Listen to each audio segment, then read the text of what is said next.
Goeiedag en welkom hier by Inspireer, waar ons inspirasie uit die woord van God uit ontvang. En ons is besig om hierdie week bietjie te reis rondom die tema moeg gestres, klaar gestres. Ons stres te min, ons is vry van angs en van vrees. En ons leer bietjie wat sê die Here vir ons, wat leer die Bybel my en jou, en hoe kan ek en jy, ek wil sê stresvry, angsvry, vreesloos leef. Nie net sonder dit nie, maar vir Christus en om hom te verheerlik. So ons is vandag daar in Spreuke 3 vers 5, bekende vers.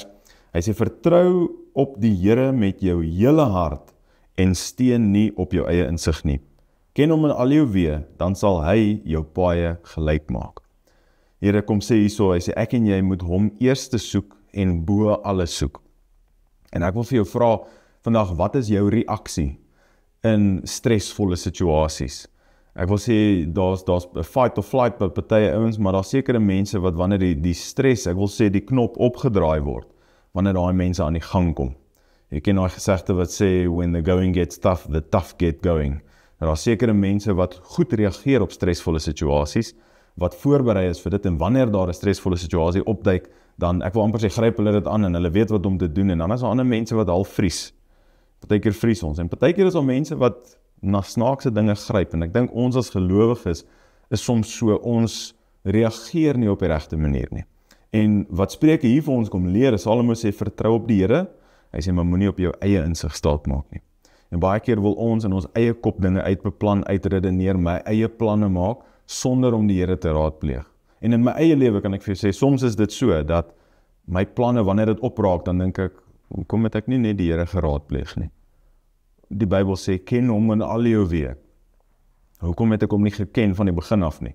Nou dat ek agterkom, my planne is nie goed genoeg nie, is nie slim genoeg nie, dit is nie so deurdag soos ek dalk gedink het nie, en dit werk net nie uit nie. Nou wil ek die Here ken, in steede van waar ek na hom toe kon gaan aanvanklik, en sê, Here, ek sit met 'n situasie, ek bring dit tot by U, ek praat met U daaroor, ek lig U in, U weet reeds van hierdie situasie, help my, lei my, ons het gister gepraat oor die Gees wat ons lei my deur die Gees, en gee my daai rustigheid, daai vrede, met die wete dat ek is in die hand, dat U gaan my seën, U gaan my deur hierdie goed vat. En dit is waar ons reaksie moet wees, dit is waar ons denke moet wees, nie hoe kan ek hierdie oplos nie, maar eerste, hoe kies ek die Here in hierdie situasie? Hoe help hy my? Hoe lei hy my? En die vrede wat saam met dit kom, met die wete dat ek het dit vir die Here gegee, die Here sal my help, hy sal my nie los nie, hy sal my nie begewe nie. Hy sê, ken hom in al jou weë, dan sal hy jou paaie gelyk maak. Ken ek en jy hom in al ons weë, veral wanneer ons stres, veral wanneer dinge om ons 'n bietjie plat val, en wanneer ons angstig is, ken ons hom, en maak ons dit bekend aan hom. My gebed saam met jou vandag, dat ek en jy hom eerste sal raadpleeg, dat ek nooit sal dink ek is die slimste ou, of dat ek beter as die Here weet nie, maar dat ek hom altyd eerste sal ken. En ek glo hy maak het baie gelyk. Kom ons bid saam daarvoor. Here, ons sê vir U dankie dat ons letterlik met alles na U toe kan kom.